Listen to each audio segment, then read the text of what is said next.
Hello everyone, how are you? This is Monica Soni, your SST teacher, and I will teach you SST from today. Hope you all are good, and I belong to Great Mission Public School, Himmatpur, Ramnagar. I think you all are good and you are doing your study well. So today I will start first your history chapter, that is your second chapter, trade to territory. तो trade to territory, the last one chapter I have taught you the how when and where, कि किस तरह हमें history के बारे में पता चलता है. But I also told you about the history that one for the ancient history, then medieval, then modern. तो in 8th class you will study about the modern history. तो इसमें आप पूरा ब्रिटिशर्स के बारे में पढ़ेंगे, पूरी ब्रिटिश हिस्ट्री के बारे में पढ़ेंगे कि how the British came to India, कैसे ब्रिटिश भारत आए और उन्होंने भारत को अपने कंट्रोल में किया. तो that chapter trade to territory, इसका मतलब ये है कि फर्स्टली जो ब्रिटिशर्स थे they captured our trade. Trade means हमारा जो व्यापार था, हमारा जो बिजनेस था हमारे भारत का, वो उन्होंने अपने कंट्रोल में किया. देन टेरिटरी मतलब कि शहर, देन कैपिटल्स, स्टेट्स, ये सब चीज़ें उन्होंने धीरे धीरे अपने कंट्रोल में कर ली. इट मीन्स कि firstly the Britishers control the trade of India, then the territories, then the states they have control, और इस तरह से धीरे धीरे they have control all over India. तो ये हम सबसे पहले पढ़ेंगे. तो your first topic of this chapter की end of the Mughal empire, कि किस तरह से मुगल एम्पायर आए वहाँ पे. You bring all the books and then you all open your books firstly. Okay, तो अपनी सब बुक्स खोल कर बैठेंगे. Then you will watching the video, जो टॉपिक वाइज मैं आपको पढ़ाती हूँ. Then you listen to me only. ये आपको देखना नहीं है कि मैम बोल रही हैं और आप बस देख रहे हैं, सुन रहे हैं, इससे आपको कुछ नहीं आएगा. You have to open your book with you when you watch the video. Open the book and topic which I am telling you the topic, then you read the topic in your book and listen me. आप अपनी book में देखिए और कानों से मुझे सुनिए केवल. अंडरस्टैंड?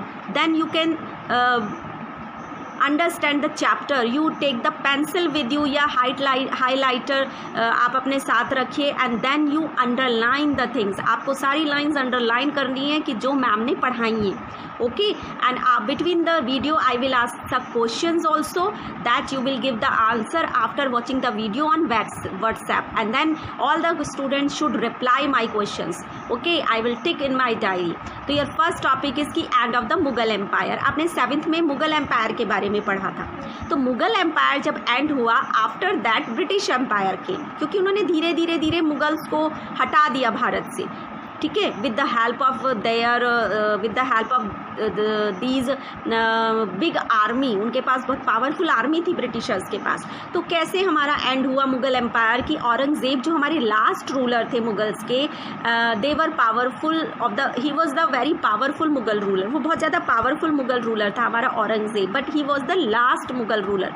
ये आप याद रखिए. Who was the last Mughal ruler? That is the question also. Who was the last Mughal ruler? तो Aurangzeb was the last Mughal ruler. And in 1707 after his death, जब 1707 में औरंगजेब की डेथ हो गई, then many Mughal governors and big zamindar establish regional kingdoms. तो then he was the last Mughal ruler. उसके बाद कोई मुगल रूलर था ही नहीं. तो जो मुगल्स गवर्नर्स थे, सूबेदार थे, ज़मींदार थे मुगल्स के, तो दे स्टैब्लिश देयर किंगडम. वो वहाँ के रूलर बन गए और उन्होंने अपना किंगडम स्टैब्लिश कर लिया. तो इस तरह से हमारी जो मुगल एम्पायर थी वो ख़त्म हो गई. आफ्टर दैट, उसके बाद after finishing the Mughal empire, जब सूबेदार्स और ज़मींदार्स आ गए, then East India Company comes east. तो हमारे जो ईस्ट साइड में हमारी ईस्ट इंडिया कंपनी आ गई. ईस्ट साइड में जैसे हमारा बंगाल है, वेस्ट बंगाल है, एंड देन उड़ीसा, बिहार, ये जो हमारे स्टेट्स हैं, तो उस साइड में ईस्ट में हमारी आ गई क्या? East India company. East India company was the European company. It was not the Indian company. Company मतलब एक ऑर्गेनाइजेशन जो बिजनेस लेकर आती हैं, आज भी आती हैं. देन तो on that time in India there was not any company, not any organisation, but it was the first organisation which came to India. यानी ईस्ट इंडिया कंपनी, सबसे बड़ा हाथ ईस्ट इंडिया कंपनी का ही है. क्योंकि ईस्ट इंडिया कंपनी ने ही आकर हमारे ट्रेड को अपने कंट्रोल में किया। ईस्ट इंडिया कंपनी के ऑफिसर्स ने slowly they captured our business, हमारे भारतीय मर्चेंट्स को भगा दिया यहाँ से, उनका पूरा बिजनेस हथिया लिया ईस्ट इंडिया कंपनी ने। और कैसे, that I will tell you. तो East India company come to India, how? तो you know that Vasco da Gama, you know about Vasco da Gama? Vasco da Gama means he was a Portuguese explorer जिसने क्या discovered किया था? The sea route to India. उसने discovered किया था sea route from Europe to India. Europe से India के बीच में उसने समुद्री रास्ता डेवलप्ड किया in 1498। Vasco da Gama discovered the sea route to India in 1498। तो उसी समुद्री रास्ते से ईस्ट इंडिया कंपनी भारत आई। The Portuguese were the first Europeans who came to India. जो पोर्टुगीज थे वो फर्स्ट यूरोपियंस थे, and with the help of the Vasco da Gama discovered the sea route, the Europeans came to India. और एक बार जब यूरोपियंस भारत आए and they have seen the prosperity of India, जब उन्होंने भारत की प्रॉस्पेरिटी देखी तो दे हैव क्या कहना चाहिए उसको, कि वो बहुत ज़्यादा इंटरेस्टेड हो गए। They were interested to take over all the wealth of the India. Bharat की वो पूरी वेल्थ को अपने अंडर कंट्रोल में करने के लिए दे वर इंटरेस्टेड। वो एक फ्लक्चुएशंस हो गया उनकी आंखों में कि that India is a very good country, पूरी वेल्थ है यहाँ पर। तो that Portuguese came, they establish their presence in the western coast of India and had their base in Goa. उन्होंने सबसे पहले अपना जो इस्टेब्लिश किया था अपना presence western coast of India में किया था, यानी गोवा में, क्योंकि समुद्री रास्ते से आए थे तो इसलिए सबसे पहले वो स्टैब्लिश हुए कहाँ? गोवा में, जहाँ आज गोवा है। एंड इन 1600, देखिए हम यहाँ पर कौन से ईयर्स की बात कर रहे हैं? 1498 ईयर। अब हमारा कौन सा चल रहा है? 2020 हमारा ईयर चल रहा है, और हम यहाँ बात कर रहे हैं 1498 एंड 1600 की। तो इट मीन्स कि मैनी मिलियंस ईयर्स अगो की हम बात कर रहे हैं, यानी हिस्ट्री की बात कर रहे हैं। तो उस समय पर क्या था देखिए, और हमें कैसे पता चलता है? With the help of the books, record, inscriptions, इन सब चीज़ों से हमें पता चलता है। तो in 1600 the East India company acquired a charter from the ruler of England. East India company ने एक चार्टर यानी कि एक पॉलिसी निकाली किसकी तरफ से? इंग्लैंड के रूलर की तरफ से। भारत तो आई गई थी वो ईस्ट इंडिया कंपनी, है ना, तो इंग्लैंड के रूलर की तरफ से उन्होंने एक पॉलिसी निकाली। तो by early 17th century the Dutch and the French also arrived on the scene. तो हमारे भारत में पोर्टुगीज़ के बाद डच आए और फ्रेंच भी आए। जैसे ब्रिटिशर्स थे ना, अमेरिका के ब्रिटिशर्स लोग, उसी तरह से पोर्टुगीज़ लोग भी थे, डच भी थे एंड फ्रेंच भी थे, जो भारत आए with the help of that sea route, उस सी रूट की मदद से। And by early 17th century all the companies were interested in buying the same things। ये सारी जो कंपनीज थी, Dutch company, European company, East India Company, Portuguese company, French company, they all wanted to buy the one thing only, that the cotton, silk, pepper, cloves, cardamom and the cinnamon, which created competition and ultimately reduced the profit that could be earned। ये सब क्यों आए Bharat? Why they came to India? Because India was famous and nowadays also it is famous for the spices। Bharat मसालों का खजाना है। और on that time जब 1600 century was also the India flourished in the spices में फ्लोरिश हो रहा था Bharat. The when they have seen the cotton and the silk, उसकी भरमार देखी भारत में, कॉटन की, सिल्क की, क्लोव्स की, कार्डेमोम की, पेपर, काली मिर्च की, क्लोव्स, लौंग की, तो they have interested to buy the things. वो भारत से उन चीज़ों को खरीदने लगे। Why? Because they wanted to sell all these things in their country, क्योंकि वो अपने देश में उसको बेचना चाहते थे और यहाँ से बहुत सस्ते दामों में लेते थे और वहाँ जाकर महंगे दामों में बेचते थे। तो two markets therefore led to fierce battles between the trading companies. तो मार्केट में क्या हुआ? फ्रेंच कंपनी आई, डच कंपनी आई, पोर्टुगीज़ कंपनी आई and European East India company आई। तो इतनी सारी कंपनीज जब हमारे भारत में आ गई तो इट वॉज द कॉम्पिटिशन। जैसे कि फॉर एग्जाम्पल आज हमारी जो हमारी कंपनीज़ हैं ये मोबाइल डाटा की, उनमें कंपटीशन है, जियो में है, एयरटेल में है, आइडिया में है, इनमें कंपटीशन चलता है। तो इसी तरह से उस समय पर इन सारी कंपनीज़ में कंपटीशन चला कि who will get the more and more spices with the more and more profit, कौन सबसे ज़्यादा स्पाइसेस खरीदेगा और कौन सबसे ज़्यादा प्रॉफिट खरीदेगा। तो ये कंपटीशन स्टार्ट हो गया हमारे भारत में ईस्ट इंडिया कंपनी की वजह से। Then after that what happened, your next topic is कि East India company begins trade in Bengal, कि ईस्ट इंडिया कंपनी में जो ट्रेड स्टार्ट किया वो बंगाल में स्टार्ट किया, क्योंकि फर्स्ट सबसे पहले कौन सी साइड में आए, वो ईस्ट साइड में। अभी मैंने आपको बताया था कि जैसे पश्चिम बंगाल है, वेस्ट बंगाल हमारा, एंड बिहार, उड़ीसा, जिस साइड ये हमारे स्टेट्स हैं उस साइड हमारी ईस्ट इंडिया कंपनी आई। तो ईस्ट इंडिया कंपनी ने सबसे पहले से ट्रेड स्टार्ट किया वेस्ट साइड से, इट मीन्स कि बंगाल से स्टार्ट किया, यानी वहीं उसने अपना इस्टेब्लिश किया।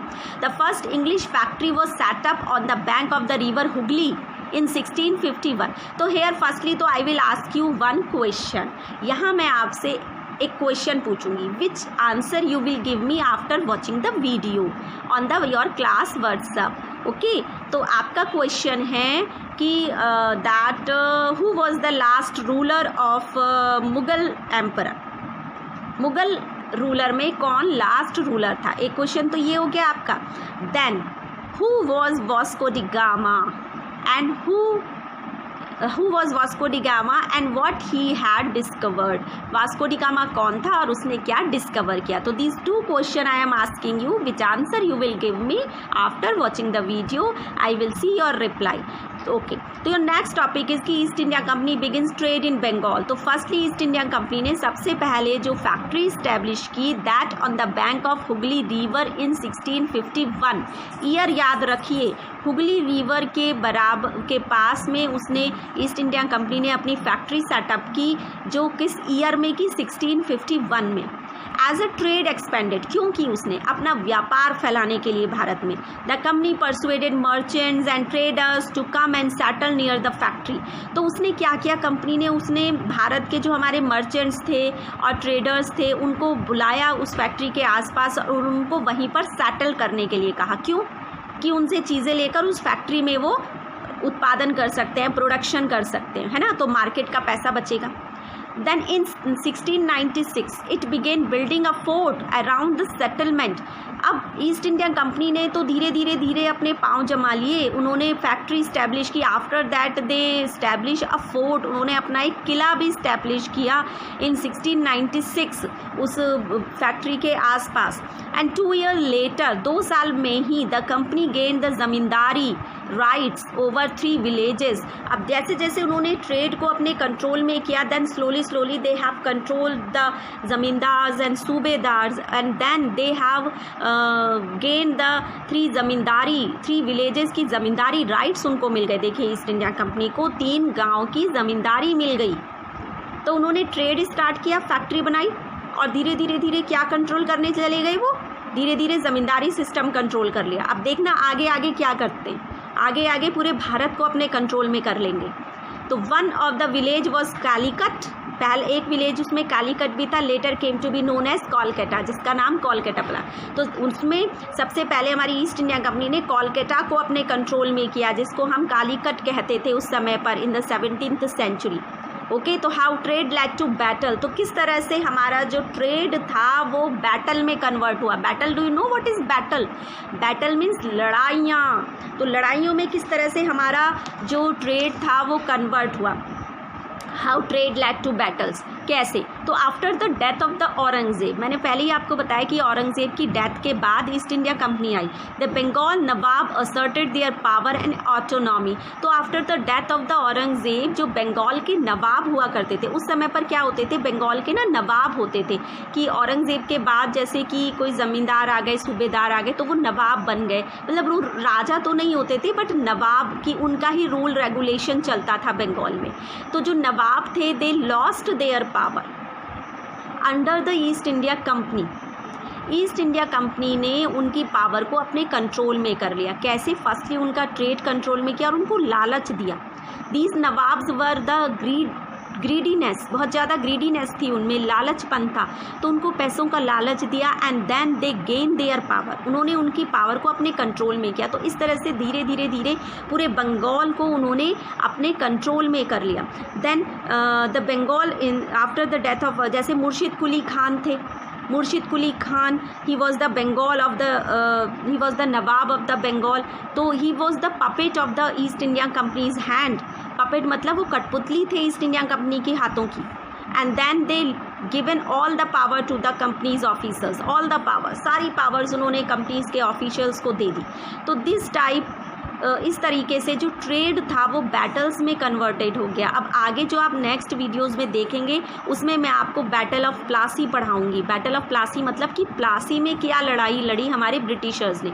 तो इस तरह से जो ईस्ट इंडिया कंपनी थी, that company established their control over the trade and slowly slowly they established their control over the territories also. Bengal के नवाब को उन्होंने अपने कंट्रोल में कर लिया, सबसे पहले उन्होंने बंगाल को ही अपने कंट्रोल में किया। ओके, तो that's all for today. Now you start to give my answers of my questions and during the video also I will ask some other questions and all the students should reply. Then take care, good bye.